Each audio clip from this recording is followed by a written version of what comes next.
اللہ سے محبت کرو ایمان والو، اس وجہ سے کہ اس نے تمہیں بے شمار نعمتوں سے مالا مال کیا ہے، تم سے محبت کرتا ہے۔ اور مجھ سے محبت کرو اللہ کی محبت کی وجہ سے، کہ اللہ کی محبت نہیں ملتی میری محبت کے بغیر، تو میری محبت ہی راستہ ہے اللہ کی محبت کا۔ وَحِبُّوا أَهْلَ بَيْتِي لِحُبِّي، اور میری اہل بیت سے محبت کرو تاکہ تمہیں میری محبت مل سکے۔ میری محبت کی خاطر میری اہل بیت سے محبت کرو، اور اللہ کی محبت کی خاطر مجھ سے محبت کرو۔ کہ آقا علیہ الصلوۃ والسلام ایک روز سیدنا امام حسین کو، اپنے شہزادے حسین کو اپنے کندھوں پر اٹھا کے چل رہے ہیں، تو ایک شخص نے دیکھا، تو دیکھتے اس نے کہا کہ اے بیٹے مبارک ہو، کتنی پیاری سواری نصیب ہوئی ہے تمہیں، کتنی خوبصورت اور اعلیٰ سواری ہے تیری۔ یہ امام حسین سے مخاطب ہوا کوئی شخص، صاحب ظاہر ہے صحابی تھا، یہ ممکن ہے کوئی غیر صحابی بھی ہو۔ فقال النبی صلی اللہ علیہ وآلہ وسلم ونعم الراکب ہوا، تمہیں سواری کا اچھا ہونا نظر آ رہا ہے، دیکھو کہ راکب سوار کتنا اچھا ہے، سوار کتنا پیارا ہے، سوار کتنا خوبصورت ہے، سوار کتنا اعلیٰ ہے۔ اب یہاں ایک نقطہ اس کی طرف آپ کی توجہ مبذول کرانا چاہتا ہوں، وہ یہ کہ یہ آقا علیہ الصلوۃ والسلام کا عمل، سیدنا امام حسین کو جب چھوٹی عمر میں شہزادے تھے کندھوں پہ بٹھا کے چلنا، اور ایک روایت میں امام حسن مجتبیٰ کا ذکر بھی آیا کہ ان کو اٹھا کے چل رہے تھے، تو حسنین کریمین دونوں کو یا دونوں میں سے کسی ایک کو اٹھا کے چلنا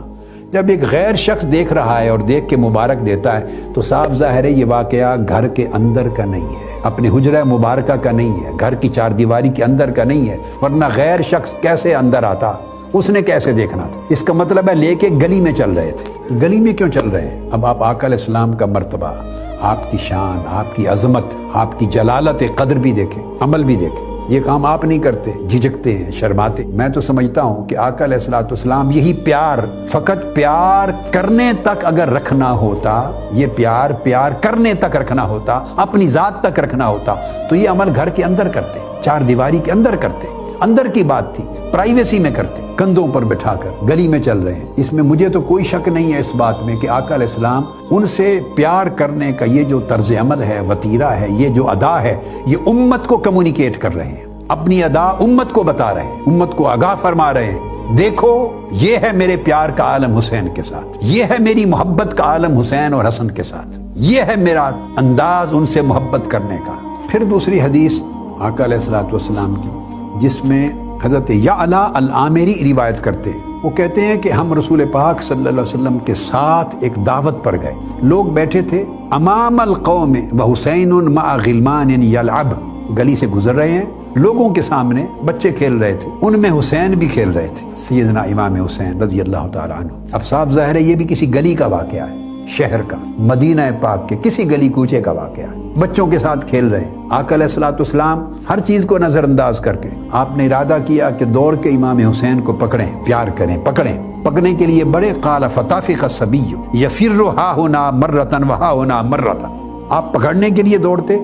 امام حسین کبھی دوڑ کے ادھر چلے جاتے، کبھی دوڑ کے ادھر چلے جاتے، آپ پھر ادھر پیچھے دوڑتے، وہ دوڑ کے ادھر بھاگ جاتے، پھر آپ ادھر جاتے، وہ ادھر بھاگ جاتے، پھر آپ ادھر پیچھے جاتے۔ صحابہ کرام کا پورا ایک سما ہے، دنیا دیکھ رہی ہے، یہ بھی گھر کی چار دیواری میں، پرائیویسی میں، چھپے بندوں یہ عمل نہیں ہو رہا۔ تو یاد رکھ لیں آقا علیہ الصلوۃ والسلام کا کوئی عمل غیر ارادی نہیں ہے، یہ عمل غیر ارادی نہیں ہے، بغیر کسی مقصد کے نہیں ہے، بغیر کسی آبجیکٹو کے نہیں ہے۔ غیر ارادی اس طرح ہو تو آپ کیوں نہیں کر لیتے ایسا کام؟ آپ نہیں کرتے، آپ کو خیال رہتا ہے اپنے ہونے کا کہ آپ کیا ہیں، لوگ کیا کہیں گے۔ آقا علیہ السلام کیوں کر رہے ہیں؟ میرا ایک سوال ہے، کیا معاذ اللہ غیر ارادی طور پہ ایسا فعل صادر ہو جاتا تھا؟ کبھی نماز پڑھا رہے ہیں، صحابہ کرام موجود ہیں، امام حسین آپ کے کندھوں پہ چڑھ جاتے ہیں تو سجدہ طویل کر لیتے ہیں، کبھی اٹھا کے بٹھا لیتے ہیں، چڑھا لیتے ہیں۔ کیا یہ غیر ارادی فعل ہے؟ کیا اس عمل کو سنت از روئے شریعت سنت نہیں کہا جائے گا؟ کیا اس سے دین اور ایمان کی کچھ تعلیم اخذ نہیں کی جائے گی؟ کیا اس سے آقا علیہ الصلوۃ والسلام کا کوئی میسج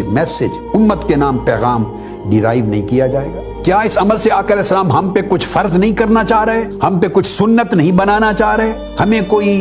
کسی امر کے کرنے کی نصیحت نہیں فرمانا چاہ رہے؟ کیا اپنا طرز عمل امت کو دکھانا نہیں چاہ رہے؟ یہ سوال چھوڑ رہا ہوں آپ کے ذہنوں میں، تاکہ اس وقت جو فرقہ بندی اور صف بندی ہے معاشرے میں، جس نے لوگوں کے عقائد کو اپنی راہ اعتدال سے ہٹا دیا ہے، تو آقا علیہ السلام پھر حضرت امام حسین کو ہنساتے جا رہے ہیں، پھر دوڑتے ہیں، پھر وہ ہنستے ہیں اونچا، پھر دوڑتے ہیں پکڑنے کے لیے، پھر وہ اونچی آواز سے ہنستے ہیں اور ادھر دوڑ جاتے ہیں، تو ان کو ہنسا رہے ہیں، خوش کر رہے ہیں۔ اور پیچھے پیچھے دوڑ رہے ہیں، حتیٰ اخذہ ہوتا کہ آپ نے پکڑ لیا آقا علیہ الصلوۃ والسلام نے، پھر اٹھا لیا، پھر اپنی زبان مبارک ان کے منہ میں ڈال دی۔ میں پھر آپ کو یاد دلا رہا ہوں کہ یہ واقعہ گھر میں چارپائی پہ بیٹھے نہیں ہو رہا، حجرہ مبارکہ کے اندر نہیں ہے، ایک دعوت پہ نکلے ہیں، صحابہ کرام ساتھ ہیں، شہر کے اندر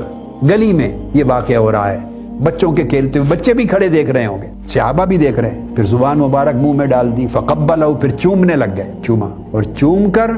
پھر آقا علیہ السلام نے فرمایا قال حسین منی وانا من حسین۔ یہ حدیث تو آپ نے ہمیشہ سنی ہے، آج اس کا شان ورود سمجھا دیا آپ کو کہ کس موقع پر آقا علیہ السلام نے یہ کلمات فرمائے تھے۔ اتنا ٹکڑا ہی سنا ہے نا ہمیشہ، مگر کس موقع پر فرمایا آج وہ پورا پس منظر آپ نے سن لیا۔ اس موقع پر فرمایا حسین مجھ سے ہے اور میں حسین سے ہوں۔ احب اللہ من احب حسینہ، اللہ اس سے محبت کرے اور کرتا ہے جو حسین سے محبت کرتا ہے۔ آپ نے واقعہ حقیقت بھی بیان فرمائی اور دعا بھی دی کہ حقیقت یہ جو حسین سے محبت کرتا ہے اللہ اس سے محبت کرتا ہے، اور اس میں دعا بھی آقا علیہ السلام کی کہ اللہ اس سے محبت کرے جو میرے حسین سے محبت